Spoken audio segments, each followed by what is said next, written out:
¿Qué tal? ¿Cómo les va? Buenas tardes, noches, bienvenidos.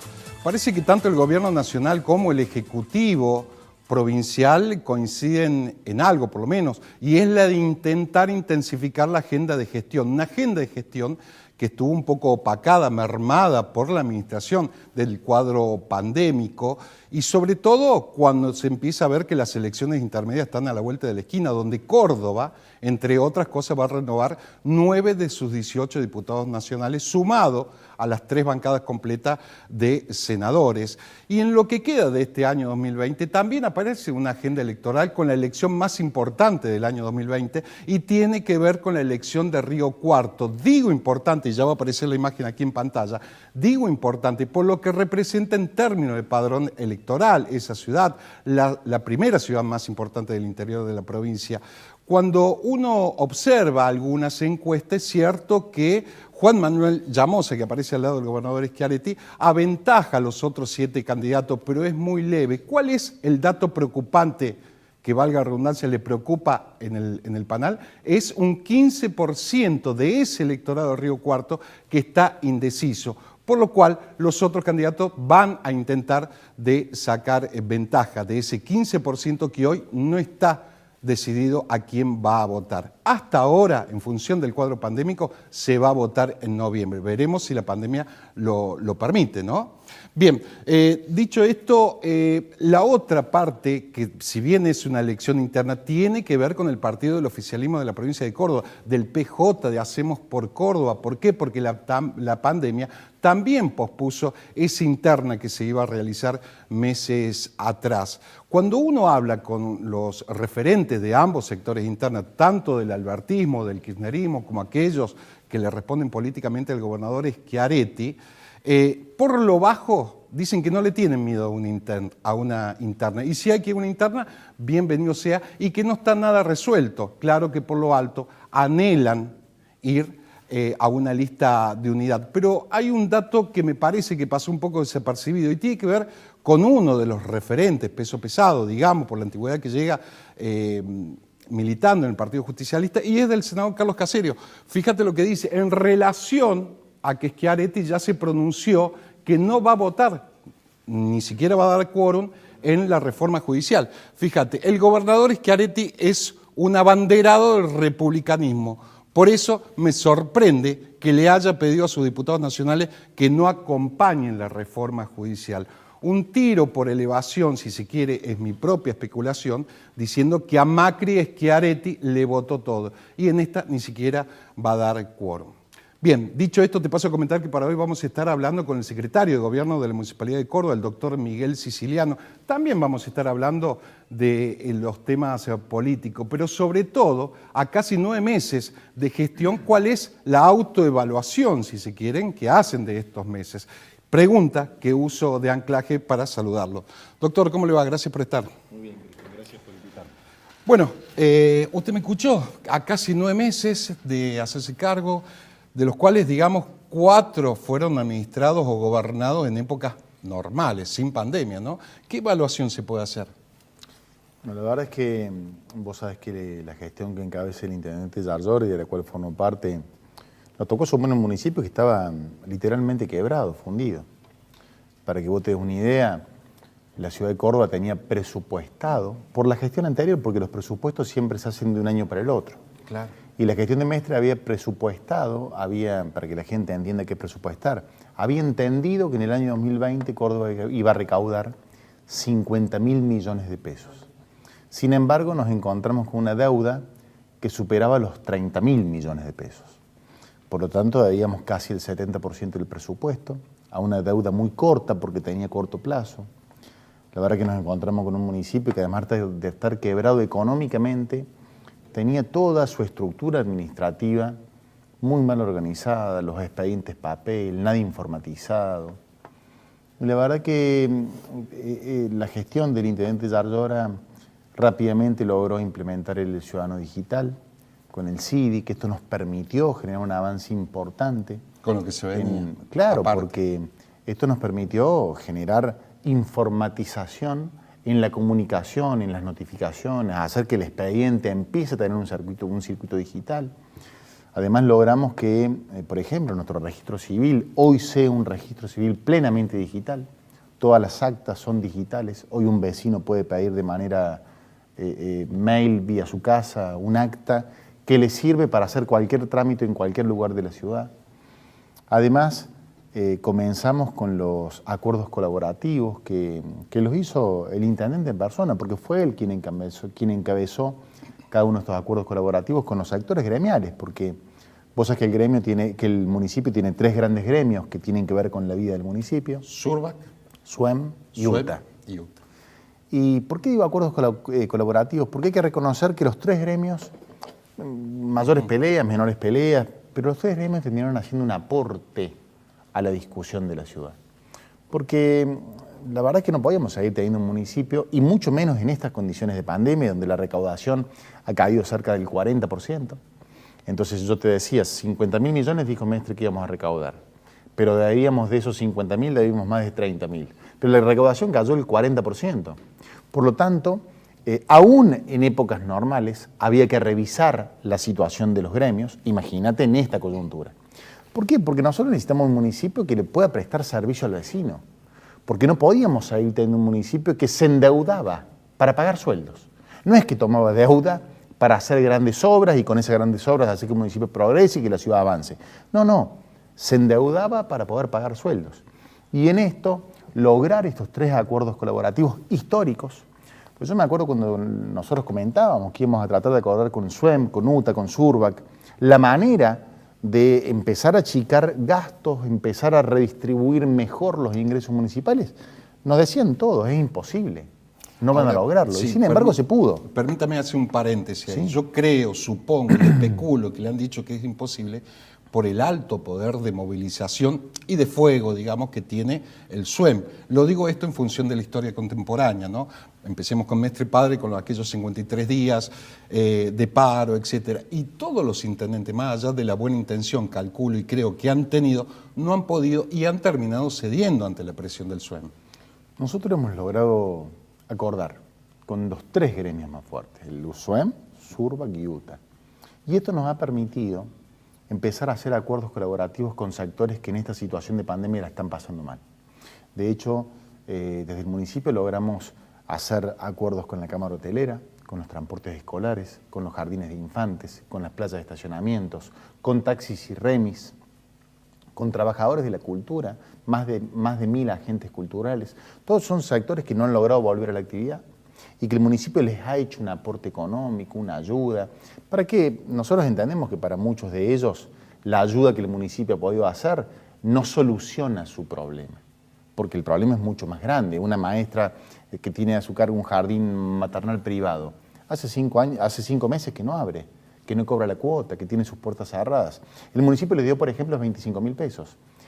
¿Por qué le llamamos acuerdos colaborativos? Porque con todos los sectores que te nombré, el municipio hace un aporte económico a cambio de que cuando volvamos a la normalidad, ese sector le devuelva en trabajo, le devuelve ese aporte económico. No es un crédito, es un aporte económico que luego, en el caso de los jardines, por ejemplo, cada caso en particular le va a devolver en función de su ocupación. De su ocupación. Ahora, sabemos que no solucionan los problemas de los sectores, pero hemos podido acompañar a estos sectores producto de que tuvimos la previsión de poder modificar la estructura de la relación con los gremios. Ahora, usted le llama acuerdos colaborativos, ¿no? Sí. A los gremios también, Sí. Pero el SUEM parece no estar muy de acuerdo porque está judicializado las mayores reformas que hicieron en cuanto a la planta de personal, ¿no? La reducción de jornada, etcétera. Más allá que gran parte de la sociedad les reclamaba que por ahí eran excesivos los sueldos que pagaban, a lo que los trabajadores del SUEM dicen es digno, ¿no? Pero es una discusión para dar. Nunca hablar del sueldo de un trabajador se puede plantear como excesivo. Digo, uno quisiera que todos los trabajadores en todos los rubros ganaran la mayor cantidad de plata posible, porque eso además hace que la economía circular se mueve, que Córdoba tenga buena economía. Y yo no estoy en contra de que ningún trabajador de ningún rubro cobre menos. Lo que pasa es que hay realidades que te obligan a tomar medidas. La Municipalidad de Córdoba era inviable. Y hacía muchos años que no había una gestión que se anime a encauzar ciertas cosas que no se estaban dando. Y fue Yarlor el que se sentó a decir, che, tenemos que dialogar con los gremios porque esto no da para más.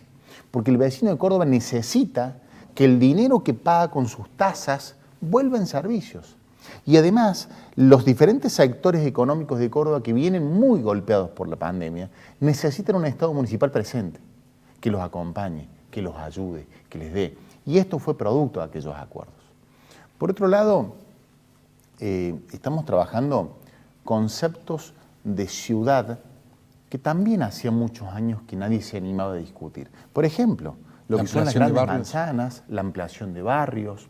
Fíjate que hace unos años, cuando un intendente achicaba la vereda para hacer más grande la calle, era un motivo de festejo, porque la gente decía, bueno, vamos a poder circular mejor con los autos. Y el mundo cambió. El mundo va hacia otra lógica. Hoy la lógica es darle el espacio público al vecino, al ciclista, a la familia, a los abuelos, a los niños, a las personas. Y evidentemente tomar decisiones como la Gran Manzana, que funciona en lo que es tribunales, Plaza de la Intendencia, Paseo Sobremonte, conectado a la Gran Manzana a Mercado Norte. Fue un gran acierto. Creo que no hay nadie que se haya opuesto a esa intervención urbanística que hizo la municipalidad. Y luego irnos a la 27 de abril, haber logrado que se llene de personas, de bicicletas, de mesas de bares, de restaurantes, lo que hoy es nuestro casco histórico. Si vos ves el Cabildo, por ejemplo, nuestro Cabildo está amurallado con cintas, con precintos, para que no se caigan los mármoles, porque los colectivos, el ruido, el smog, mataban nuestros árboles, tiraban los mármoles del Cabildo, arruinaban nuestro patrimonio histórico. Y el mundo, cuando tiene un lugar como el que tiene Córdoba, en la catedral, en el Cabildo, en el Museo Tejeda, en todo lo que es la zona de iglesias, como puede ser la Compañía de Jesús, como puede ser las monjas de clausura, de eso presume, con eso trae su turismo, allí genera polos gastronómicos, eso lo llena de cultura, pero claro, nadie se animaba a dar estas discusiones. Miguel, usted recordará seguramente, en la época de Rubén Martí y de Mestre Padre, Córdoba era un ejemplo en cuanto a una ciudad paralela que siempre se usa de ejemplo, como era la de Rosario. Y funcionarios de Rosario venían a buscar el ejemplo de Córdoba. Eso desapareció después de esos dos intendentes. ¿Puede Córdoba volver a encabezar la ciudad más linda en cuanto a obras y calidad de vida? Bueno, eso... Más allá de las intenciones que tiene, pero han pasado muchos intendentes y de acuerdo a la consideración no han podido. Cristian, yo estoy convencido que Córdoba tiene todo para ser una ciudad que marque la tendencia y el rumbo de las grandes ciudades. Y mira, hay una frase del intendente Yarlora que yo la uso mucho porque cuando me la dijo me quedó, que es: basta de ser la ciudad del no. Cuando pensábamos en restringir la circulación en la 27 de abril para poder lucir todo eso y hacer que... Yo me acuerdo que nos decían, pero ustedes están locos, no van a poder. Los colectivos, los taxis, ¿no? Gremios. Bueno, y se pudo. Cuando dijimos, vamos a ir al mercado, vamos a trabajar con los puesteros, con los comerciantes, vamos a armar con ellos un mercado distinto. Y nos decían, pero eso es imposible, los puesteros no van a querer. Y después de mucho diálogo se pudo. Entonces, atar eso con la Costanera, que no sé si has visto, mirá, nosotros hemos creado la unidad ejecutora de la Costanera. ¿Por qué? Porque queremos darle mucho valor a nuestro río. Córdoba hace años que le da la espalda al río. Que la zona más oscura, más fea de la ciudad es el río Suquía. Cuando las ciudades que tienen un río que las atraviesa al medio, tienen ese lujo que no muchas ciudades del mundo tienen, aprovechan eso y le dan la cara al río. Sobre el río construyen, sobre el río diseñan el esparcimiento, sobre el río diseñan la gastronomía. Y fíjate lo que ya hemos hecho en 7 meses con el río Suquía, y con la isla de los Patos. Encima. Y eso lo hemos unido a recuperar el Parque Las Heras, por ejemplo, que está en obra. Muy lindo, sí. Y hoy, lo que era la feria del Parque Las Heras, que era una feria desorganizada, sin presencia de un cambalache. Nosotros el fin de semana inauguramos el Paseo de Las Heras, que lo hicimos con carpas, uno al lado del otro, con protocolo, todos del mismo color, con el mismo sentido. ¿Por qué? Porque eso es fortalecer la economía popular, porque hay mucha gente que vive de la economía popular, pero con un Estado presente, que además de hacer que eso sea un paseo, le permite a la economía popular vender, le permite al ciudadano ir, le permite a los vecinos disfrutar del Parque Las Heras porque recuperamos un espacio público.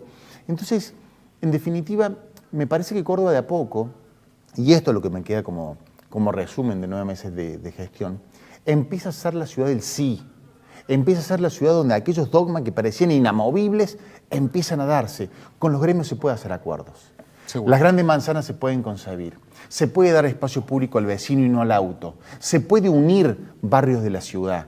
digo, creo que Córdoba empieza a animarse a ser una ciudad potencialmente de las mejores del mundo. Lo veo con un hiperoptimismo en cuanto a la gestión. Absolutamente. Hay un hecho, un hito que se marcó en la campaña, que era la construcción del ferrourbano. Sí. ¿Cómo está ese tema? ¿Está muy bien? ¿Pero se maneja alguna fecha?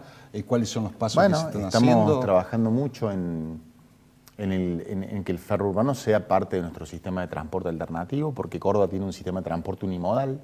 Unimodal significa que el transporte masivo tiene una sola manera de transportarse, que es el colectivo, porque el taxi no es transporte masivo, el colectivo es el único. Ahora, si nosotros logramos que en breve vamos a tener novedades respecto al ferrourbano, porque están las condiciones dadas para poder en poco tiempo arrancar con la primera parte, la primera etapa, y eso nos va a permitir contar con el sistema de transporte de colectivos, sumado al sistema de transporte ferrourbano, sumado a la bicicleta como medio de movilidad, porque si vos ves antes eran bicisendas, ahora son ciclovías. Ya te explico qué diferencia tiene una con la otra. Porque antes teníamos en Córdoba bicisendas. Sí, que las porque hizo Martí, básicamente. Que las hizo Martí. Porque si vos veías, por ejemplo, por poner una, en la Cruz Roja Argentina, que de punta a punta hay una bicisenda, eso era para que la gente anduviera en bici de vuelta. Pero no te llevaba a ningún lado, porque el concepto de la bicisenda era recreativo. Hoy, si vos vas, por ejemplo, a San Vicente, donde el Estado municipal ha hecho una apuesta muy fuerte en un barrio pueblo como es San Vicente, hemos logrado que San Vicente se una a la Catedral de Córdoba a través de una ciclovía. ¿Por qué? Porque estamos trabajando en que la bicicleta sea un concepto de movilidad sustentable. Sí. Por lo tanto, vuelvo al ferrourbano. Si nosotros logramos que el ferrourbano funcione, que el colectivo funcione, que tengamos un sistema especial de colectivo y que además le sumemos la bicisenda, vamos a tener sistemas masivos de movilidad alternativos y hacia allá vamos. Ojalá que sea así y que vayamos hacia allá. Lo quiero pasar ahora a la otra etapa de la entrevista y que tiene que ver más con la política partidaria. Por ahí, cuando algunos entrevistados se sientan donde está usted, dice que básicamente no existe diálogo con la oposición, o por lo menos una parte de la oposición, ¿no? Que cuando los necesitan, con el tema de la emergencia pandémica, etcétera, están. De hecho, una parte de la oposición, como es Quintero, dijo, nos usan de preservativos, nos usan cuando nos necesitan, prácticamente. No, yo no creo que sea así. Hubo un solo cuestión de diálogo, nada más, que fue el principio de la pandemia, ¿no? Yo tengo mucho. Se lo pregunto a usted porque es el secretario de gobierno y por ende el que tiene la parte más política, digamos, de la gestión. No, yo tengo muy buen concepto de muchos los dirigentes de la oposición. Creo que este no es el momento para politiquear. Nosotros tenemos que entender, todos los que formamos parte de la vida política de Córdoba y también aquellos que forman parte de la vida de las instituciones de Córdoba, tenemos que entender que el vecino nos necesita superando partidismos. El vecino nos necesita trabajando por un momento histórico en el mundo, de que cual Córdoba no es exento, y que requiere unas fuerzas políticas trabajando juntas. No hay tiempo para politiquear. La gente la está pasando mal. Los negocios están cerrando. Hay una crisis económica muy fuerte. Que la verdad que el culpable de todo esto se llama coronavirus, porque esto atacó las bolsas económicas del mundo. Las principales economías del planeta se han derrumbado. Córdoba no es exenta de esto y requiere mucha madurez política. No es momento para ver si yo le saco un votito más, uno menos a la situación. Este es el momento para ponerse a disposición de la gente, para que el del partido A, del partido B, del partido C, ocupando el lugar que ocupe, entienda que el vecino nos está mirando, la está pasando mal y nos está pidiendo madurez, nos está pidiendo unidad. Ya vendrán tiempo de elecciones. Para volver a enfrentarse. Sí, hoy es momento de estar juntos. Seguramente. Le quiero simplemente que me responda por sí o por no estas dos preguntas últimas que le voy a hacer. ¿Es más tendencioso a que se llegue a una lista de unidad, a esa interna que pospuso la pandemia en el PJ de Córdoba? ¿O si tiene que haber interna, va a haber interna? Yo creo que es momento de que todos trabajemos por la unidad. Te vuelvo a repetir, siento que la gente nos está pidiendo que gastemos nuestro tiempo y nuestra energía en resolverles los problemas a los vecinos. Y me parece que ese debe ser el camino a seguir. Es muy hábil para no decirme si sí o no. Digo, bueno, ¿unidad o interna? Bueno, yo soy de los que creen que la unidad es el camino correcto. Está bien. Siento que la gente nos está exigiendo eso. Muy bien. Y la verdad que un dirigente político es el que entiende al vecino. Y me parece que el vecino nos está pidiendo eso. ¿No? La última. Los números suelen ser fríos, pero sirven para evaluar una gestión. Si tuviera que autoponerse un número del 1 al 10 en estos casi 9 meses de gestión, ¿cuál sería? Ay, qué pregunta difícil que me hiciste. Creo que Córdoba, no voy a ponerle número porque no me animo, sería muy o soberbio de mi parte o tendría falsa modestia, entonces no quiero poner un número, pero te aseguro que desde el intendente Martín Yarlora hasta todos los miembros del gabinete municipal estamos poniendo alma, corazón y vida, como dice la canción, pues sabemos que Córdoba tiene la oportunidad de salir, sabemos que este es el momento en el que tenemos la oportunidad. Si la gente nos acompaña, si la oposición es responsable, si todos trabajamos unidos hacia el mismo rumbo de sacar a Córdoba del pozo en el que hace muchos años está y que tiene todas las condiciones para no estar. Yo sé que Córdoba tiene futuro. Ojalá así sea por el bien de todos los cordobeses que viven en la capital. Gracias, doctor. No, gracias a vos. Bien, usted lo vio y lo escuchó. Hacemos el corte y volvemos.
Hay un montón de sectores todavía en nuestra querida ciudad que no tienen agua potable. Por eso que creamos el plan Más Agua, Más Salud. No teníamos agua suficiente, no podíamos lavar, siempre estábamos limitados al uso del agua. Y ahora que vamos a tener la red de agua, es algo inexplicable porque vamos a poder hacer lo que no se podía hacer antes. Lo que se está haciendo, el agua, que es lo principal para la familia, le va a traer muchos beneficios a los vecinos de acá.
Que se mueran los que se tengan que morir, reveló Alberto Fernández, que le dijo Macri. Que el año que viene no habrá elecciones y estamos en la puerta de un golpe de Estado, dijo el expresidente interino. Que le ponemos coto a la compra de $200, pero después lo desmiento. Que vamos a hacer Venezuela, pero vos permitiste que se fugara el préstamo más grande de la historia del Fondo Monetario Internacional. Que impulso la reforma judicial, pero después te digo que no es la verdadera reforma judicial. Que expropio Vicentín, pero después te digo que no. Que una cosa y hago otra cosa. Son manifestaciones tanto de la oposición como del oficialismo, que parece obedecer más a un cuadro esquizofrénico que a cuestiones de racionalidad política. Declaraciones que solo suman a esa especie de hiperideologización de ambas partes. Y cuando surge esto, estamos a un paso del fanatismo político. Esa misma hiperideologización es la que se desprende de la clase política actual, o por lo menos de una gran parte de la clase política actual, con un Alberto Fernández que por momentos parece compartir con Cristina Fernández de Kirchner ese comando de presidencia, transformando ese poder bicéfalo que no termina de definir su independencia política, y esa ambigüedad política termina siendo una especie de figura mitológica, como era el Minotauro, que no era ni una cosa ni otra, y una oposición política que parece más unas subastas de voces que no terminan de ponerse de acuerdo, sumado a un expresidente que hace política desde un sillón en Suiza. Son comportamientos de una clase política que no termina de entender que la sociedad le está pidiendo tanto a la oposición como al oficialismo que dejen de lado sus intereses políticos partidarios. Si no, seguiremos asistiendo como meros espectadores a una clase política que hoy dice una cosa y mañana otra. Y en el medio, pandemia, desempleo, inflación, pobreza y podríamos seguir. Flagelos que la esquizofrenia política actual parece no ver o no querer mirar. Hasta la semana que viene. Muchísimas gracias.